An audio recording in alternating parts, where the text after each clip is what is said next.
Hello, my friends. My name is Darren Gerdes. It is Saturday, June 15th, and here is the daily brief.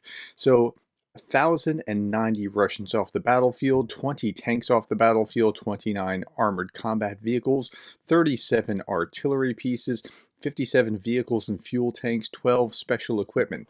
Now, the number I was looking for was aircraft because of what happened yesterday, but there's nothing posted. Doesn't mean that anything didn't happen. Something clearly did happen. In fact, we have photos of the airfield and it looks like there's a lot of destruction, but we're waiting for actual numbers to show up on here, and it'll be something when it does. It looks like initial reports were that 6 planes, not yesterday, but the day before, were destroyed. Yesterday is when we got the news of it. So it was the night before is what I'm trying to explain. 6 airplanes were destroyed and 8 were questionable, but we don't know exactly what it was. When that comes out, we'll talk about it. Okay, if we look at Andrew Perpetua's numbers, it's really healthy, about 4-1, maybe even north of 4-1 Russian to Ukrainian losses. All right, while this is going on, I was in Starsky did a live stream yesterday, and I was asking him, hey, so what is which is more important, the political gains or the military gains over the last few weeks? And he said something like, well, just not too long ago, I was pretty depressed, but there's been a lot. And he couldn't figure out whether military or political gains were more. Like, there's been a lot of good news lately. So it goes back to Kharkiv. And when Kharkiv was attacked, it was looking very bad for some time. But they rushed reinforcements, munitions got to Kharkiv. It changed the policy with the United States allowing our weapons to be used in Russian territory to be able to back the Russians off. And so a lot of good things came out of that. But the front line has also just been hot the whole time. Overshadowed by Kharkiv, eastern Ukraine knows no respite. So just a couple paragraphs I want to highlight in here. The situation is quite difficult now, said Maxim, a 38-year-old commander of a tank company deployed near Pokrovsk. Almost every day we repel attacks 2-3 times.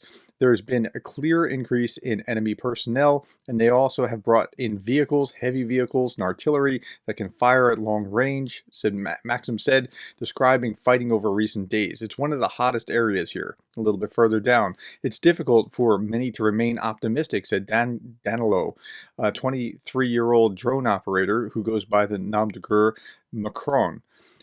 Ukraine had suffered a lot of losses since winter, when delays in U.S. aid had been impacting the front, and the Russian offensive in Kharkiv did not see any let-up in the pressure or shelling in the east. So it was still hot there, even though the troops were in Kharkiv as well, putting pressure there. And I think the troops were in Kharkiv to draw away from the front line so that they could get through places in the front line, like in Chasiv Yar.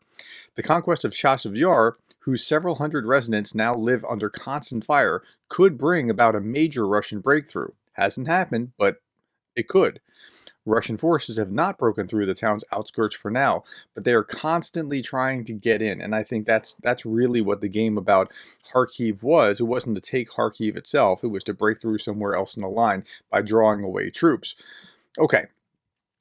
Zelensky is now at a 2-day peace summit. He was at the G7 just before this, and the G7 was operating while the Ramstein format contact group was operating simultaneously. So he's now at this peace summit in Switzerland, featuring participants from 92 countries and 8 organizations. Now, this 92 figure, I don't know that 92 actually showed up. 92 were on the list. 2 show up and participate, and then some had backed off. I'm not sure that it's actually that. I'll check that before tonight. Discussions will focus on 3 points from the president's peace formula. So they reduced it from 10 to 3, and there's a reason for that. They're going for the lowest hanging fruit so that they can say, see, we have 100 countries almost agreeing on these things about peace. Okay. The easiest ones, nuclear security. Everybody wants nuclear security. That's even part of China's plan. Food security. Okay, that makes a lot of sense, especially to the global south. And freedom of navigation, that's just kind of like it's been something for hundreds of thousands of years. Okay, so they're trying to get some agreement there. And I'll talk more about that in the three big stories tonight. In a disturbing trend, Russian special services are exploiting social media to recruit Ukrainian teenagers for subversive activities, promising them generous rewards for setting fire to military vehicles. This is punishable by 15 years in prison, but doesn't stop them from trying to recruit. And there are some people that are sympathetic to Russia within Ukraine, so they might make some headway there. The International Criminal Court, meanwhile, is considering cyber attacks in Ukraine as possible war crimes. Okay, so now this is new territory, right? We haven't had to deal with cyber attacks until the last 20, 30 years, I mean, in a meaningful way with computerized cyber attacks. It's maybe 30, 40 years tops that we've been thinking through this in a significant way.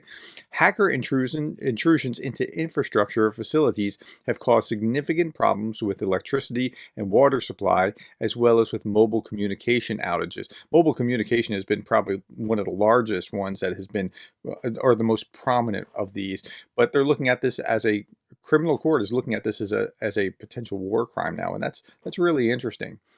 Okay, this is Jay in Kyiv. The largest landmass country on Earth just liquidated 70 years of its own stockpiled military gear. Well, I mean, think about the enormity of that before I say the rest of this. That's a lot to be hammering Ukraine with. And now, as a result, has insufficient air defenses to protect its own military bases, airfields, and cities. Huh. Well, that's really a pickle if you're Russia, isn't it? Because now if Ukraine can hit you with drones and you can't protect whatever you needed to because you moved everything into Ukraine and spent it there, just little food for thought. I thought it was a really interesting concept. Okay, Russian Su-24 bomber has entered Swedish airspace today. Sweden has lost a huge chance to shoot Russians down, securing Swedish airspace for years like Turkey has done in 2016. Yeah, and things went over Polish airspace and they did nothing. And things went over Swedish airspace and they did nothing. And it appears that this happened in Finland as well not too long ago. Okay, Sweden scrambles fighter jets. This is the same story in a different paper. Russian bomber over NATO border.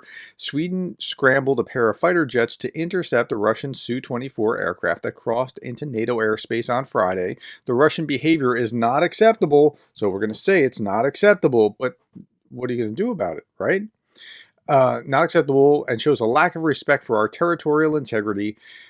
Friday's incident came days after a similar border intrusion by a Russian aircraft into Finland. Well, they just keep doing stuff and probing, and they're going to keep doing it to see where the lines of when you're going to say, this is really not acceptable. Reminds me of the Emo Phillips song, The Animal Square Dance. He's talking about how this utopian future where the lion lays down with the lamb and they'll be doing the animal square dance, and the cobra and the mongoose, they take off their shoes and cut loose. They're doing the animal square dance, and they're talking about how everyone's just getting along, all these animals. And then at a certain point he says this, and the lion kills an elk, and the tiger kills a gazelle, and the tiger kills another gazelle, and the tiger kills another gazelle, and the gazelles finally wise up and kill the tiger. Yeah, see, that's what's happening here. Putin keeps doing and doing and doing and doing, and until he's checked, that's what happens. Okay, a little bit more here. Russian occupiers in Crimea are preparing to take all museum collections from the peninsula to Russia. The heads of museum institutions of Crimea received a letter from the so-called Ministry of Culture of the Republic of Crimea. Managers were ordered to prepare museum valuables for evacuation, that is, for theft. Okay, now I hate to lose art, but the way that I look at this is actually, this is wonderful. This is awesome news. Not that they lose art, but it's awesome news because they're nervous that they could lose Crimea. Ben Hodges thinks so too. Hey, wait, what? Where are y'all going? What's the rush? I've heard from so many Vantics that it would be impossible for Ukraine to liberate Crimea. Apparently, Russian art lovers think otherwise. That's it. Like, they're worried about losing Crimea. Okay. Putin has claimed that over almost 700,000 Russian troops are currently fighting in Ukraine. In his last mention before this, he claimed that there were 617 Russian soldiers, and that was in December 2023. But he also claimed not too long ago that Russia only lost 10,000 in a month and Ukraine lost 50,000 in a month, where according to the Ukrainian numbers, Russia lost 36,000 that month. So I wouldn't take that, but even then, where are these Russian soldiers coming from and why? Well, record military contract signing bonus issued in one of the poorest regions in the nation, where the average salary is only $235 per month. A recruit receives $13,000 after the signing bonus was raised from $1,000 per month. So they're bribing their way in. And where are they getting them from? They're getting them from the poorest parts of Russia.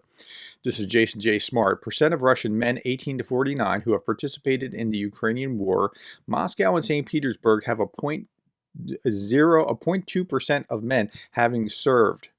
Okay, that's in yellow. These two areas, and look where they're drawing at like 9%, 7%, something like that. In these darkest areas, it's 5% in these dark green areas. Yeah, they're drawing from the poorest areas of Russia, and that's how they're getting them there.